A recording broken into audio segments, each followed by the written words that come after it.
Welcome to Monk Wisdom. Listen carefully to this incredible story. In a small temple hidden among the snowy mountains of Tibet lived a Zen sage named Master Liang. Dressed in his grey robe and holding a wooden staff, he decided one day that it was time to leave his retreat and share his wisdom with the world. Carrying only the essentials, he set out on his journey toward the tumult of modern civilization, trusting in kindness and providence to guide his way. After several days of walking, Master Liang arrived at a large, noisy, and vibrant city. The contrast was overwhelming. The air was thick with smoke, and the deafening noise of machines and conversations filled the environment. As he walked through the streets, he noticed how people hurried from one place to another, their faces tense and worried, caught in the daily routine. It was then that his attention was drawn to a young man leaning against a wall, surrounded by a cloud of smoke. His yellowed fingers held one cigarette after another, bringing them to his lips in a gesture of dependence. The young man's face was pale, and his eyes reflected a mix of fatigue and resignation. Moved by compassion, Master Liang approached with a calm and serene step. With a warm smile, he said, "Young friend, I notice that you seek comfort in the smoke of those cigarettes. May I ask why you rely on them to find peace?" The young man, surprised by the presence and question of the monk, responded with a tone of disdain, "It's the only thing that gives me pleasure. Life is hard, and this helps me cope." The sage, bowing his head in a gesture of understanding, gently replied, "I understand your difficulties, but let me share a reflection. That smoke, though it seems to offer relief, is actually consuming your vitality and freedom. The pleasure it provides is fleeting and leaves you trapped in a cycle of dependence that clouds your true nature." The young man, visibly skeptical, challenged the sage, "And what do you know of my life and my freedom? These moments are mine, and it's my choice to live them as I wish." Master Liang, maintaining his composure, responded, "True freedom, dear young man, is not found in an external object, but in internal peace. These cigarettes promise escape, but bind you more to your sufferings. Let me show you a path where you can find serenity and joy without the need for dependencies." The young man looked at the monk, intrigued, yet still hesitant. Master Liang, noticing his curiosity, invited the young man to accompany him to a nearby small park. "Come, let's talk a bit more. Perhaps together we can explore this path to true freedom." As they moved away from the city's murmur, the young man began to feel the calming presence of the sage. For the first time in a long time, he considered the possibility that there might be another way to live, one that could truly lead him to the peace he so deeply desired. After their encounter with the young smoker, Master Liang and his new companion continued their journey together, exploring the depths of the city. Their conversation flowed, alternating between moments of contemplative silence and discussions about Zen teachings. As they progressed, they reached a small village worn down by time, where poverty seemed to have left its mark on every corner. As they walked through the village's narrow and dusty streets, sounds of forced laughter and off-key singing emanated from an old tavern. The smell of cheap alcohol and tobacco smoke seeped through the cracks of poorly closed windows and doors. Intrigued by the scene, and always in search of souls to whom he could offer his wisdom, Master Liang suggested they enter. Inside the tavern, the air was thick with desperation disguised as jubilation. Men with tired faces and worn clothes congregated around rickety tables, raising their glasses in a hollow toast. The monk approached the bar, ordered 2 glasses of water, and headed to a table where a group of men played cards and drank relentlessly. "My friends," the monk began with a calm voice that contrasted with the background noise, "I see that you seek relief in drinking. I wonder, what is it that you wish to forget so fervently?" One of the men, his eyes red from alcohol, looked at him suspiciously and responded in a hoarse voice, "It helps us forget the hunger, the fatigue, and the sorrows of a long day. What else can we do?" Master Liang, with a look of understanding, gently replied, "I understand your suffering, but allow me to offer you a different perspective. This alcohol, although it seems to be a refuge, actually robs you of more than it gives. It takes away your clarity, your health, and above all, the ability to face reality with strength and wisdom. The men looked at each other, some with curiosity, others with disdain. One of them, more daring, challenged, "And what do you know of our reality, monk? You live in the mountains, far from our daily struggles." "It's true," conceded the sage. "I do not live your lives, but I know pain and I know there are paths to peace that do not require you to sacrifice your dignity. I am here to share those paths with those who wish to listen." While some men scoffed and returned to their games, others showed interest. Master Liang, noticing their openness, continued, "The path of Zen does not deny suffering but teaches how to face it with equanimity. I offer a meditation session tomorrow at dawn, right here, for those who wish to try a different approach." The night progressed and the monk, along with his young apprentice, left the tavern, leaving behind a space of reflective silence. As they walked away, some of the men in the tavern remained thoughtful, considering the possibility of a different awakening from what the alcohol offered. Master Liang knew that planting the seed of change was a slow process and that each person had to find their own way in their own time. After their visit to the humble tavern, Master Liang and his young apprentice continued their journey, venturing into increasingly wealthy and prosperous territories. The contrast between the poverty of the previous village and the opulence of the new city was palpable. The streets were paved with gleaming cobblestones, and the large, majestic houses displayed signs of overwhelming wealth. News of a wise monk and his disciple spread quickly through the city, and it wasn't long before the local ruler, a king known for his generosity as well as his indulgence in life's pleasures, invited Master Liang to his palace. Intrigued by the sage's reputation and eager to hear his teaching, the king organized a grand banquet in his honor. Upon their arrival, the monk and his apprentice were greeted with impressive pomp. Musicians played cheerful melodies, and the guests wore silk garments and dazzling jewels.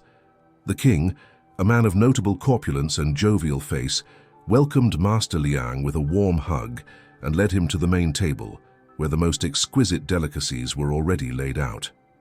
During the banquet, the king took delight in showing the monk the abundance on his table. "Look, wise Liang," said the king as he pointed to the dishes filled with exotic delights. "This is the life I choose to live. Here in my palace, pleasure and food are never lacking. Don't you think it's a blessing to be able to enjoy life like this?" Master Liang observed the scene calmly, noting how the servants hurried to refill the dishes whenever they emptied. After a thoughtful pause, he replied, "Your Majesty, it is true that your wealth allows you to enjoy many pleasures, but allow me to ask, do you not fear that this abundance may chain you to desires that are never fully satisfied?" The king, taken aback by the question, laughed heartily. "Chained, you say? On the contrary, I feel freer than ever. I can have everything I desire. However," the sage continued calmly, "just like cigarette smoke and the steam of alcohol, excessive food can cloud the mind and body. True freedom comes from knowing oneself and controlling our desires, not from succumbing to them. Unrestricted pleasure can become a golden prison." The king looked thoughtfully at the monk. Something in Liang's words resonated within him. The night continued with more music and conversation, but the king was more contemplative than usual. Before leaving, Master Liang offered the king and his courtiers a similar invitation to the one he had made in the tavern. A meditation session at dawn to experience how silence and contemplation could offer a different type of satisfaction, one that did not depend on external pleasures. As they left, the king expressed his gratitude for the monk's company and words, promising to attend the meditation session. As Master Liang and his apprentice walked away from the palace, the cool, early morning air seemed filled with possibilities. It was a moment of subtle change, perhaps the beginning of a new understanding for the king and his court. After their visit to the opulent palace, Master Liang and his young apprentice continued their journey, leaving behind the city of wealth and excess. Their journey took them to a remote island, known for its natural beauty and its community of simple, contented people. Unlike the previous cities, this island breathed an atmosphere of tranquility and harmony that seemed to flow from the very hearts of its inhabitants. Upon arrival, they were greeted by a gentle breeze and the soothing sound of the sea waves. The houses, built with materials from the island, were modest but cozy, and the villagers displayed a genuine and serene hospitality. Master Liang and his apprentice were invited to stay at the home of a local family whose simplicity of life was a reflection of the natural environment surrounding them. The head of the family, a middle-aged fisherman named Kaimana, welcomed them with a kind smile and offered to share his home. "We don't have much here," said Kaimana, "but we live well with what the land and sea provide us. We are happy to share our life with you." Over the following days, Master Liang joined the family in their daily activities. He participated in fishing, helped in the kitchen, and in the evenings, he sat with the family and neighbors to talk about Zen philosophy and the pursuit of happiness. Unlike the conversations he had at the palace, here the questions were about how to maintain inner peace and harmony with the surroundings. One night, under a starry sky, Master Liang spoke about the importance of simplicity. "In simplicity, we find the true essence of life," he explained. "When we remove the excesses, what remains is pure and true. Here, on your island, I see how life can be rich in joy and community without the need for material luxuries." The villagers listened attentively, many nodding in agreement. Kaimana shared his reflection. "I have always believed that our happiness comes from the sea, the sun, and good company, not from things we could possess." Inspired by the openness and interest of the community, Master Liang organized a meditation session at dawn on the beach. The next day, many villagers gathered on the sand, greeting the sun with their minds and hearts open. The shared silence and meditation became a powerful moment of connection and peace.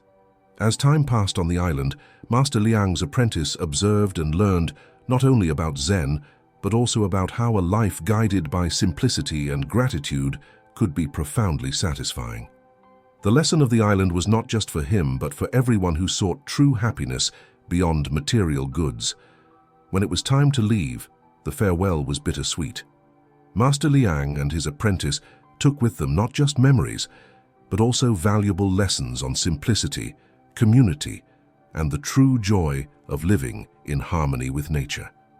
The island had been a luminous reminder that happiness is not bought, but cultivated with love, respect, and simplicity. After their enriching stay on the island of simplicity, Master Liang and his young apprentice ventured toward the most remote part of the island, guided by stories of a hermit who lived in complete solitude. According to the villagers, the man had chosen the life of seclusion as a means to escape the complications of the outside world, dedicating himself entirely to rest and meditation. They arrived at an area where the vegetation was dense and the paths less traveled. Following a narrow trail, they found a small cave hidden among the rocks and lush trees. There, in the dim light of the entrance, lay the hermit, a middle-aged man with a neglected appearance and disheveled beard. Master Liang approached cautiously, greeting with respect. The hermit, surprised by the visit, looked at the newcomers with suspicion. His voice, though barely audible, carried a tone of curiosity. "What brings you to this forgotten corner of the world?" he asked. "We come in search of understanding and learning," the monk replied gently. "We have heard that you have found peace in solitude and wanted to better understand your path." The hermit slowly got up, nodding his head. "Peace, yes, that is what I seek, but what I often find instead is sleep, a refuge in dreams where the complications of the world cannot reach me." Master Liang, observing the austere surroundings and the hermit's minimalist life, initiated a conversation about the nature of isolation and rest. "Rest is vital for both body and spirit," he explained, "but when it becomes an escape from reality, it can be as binding as any material excess. True rest renews and prepares for action. It does not permanently withdraw."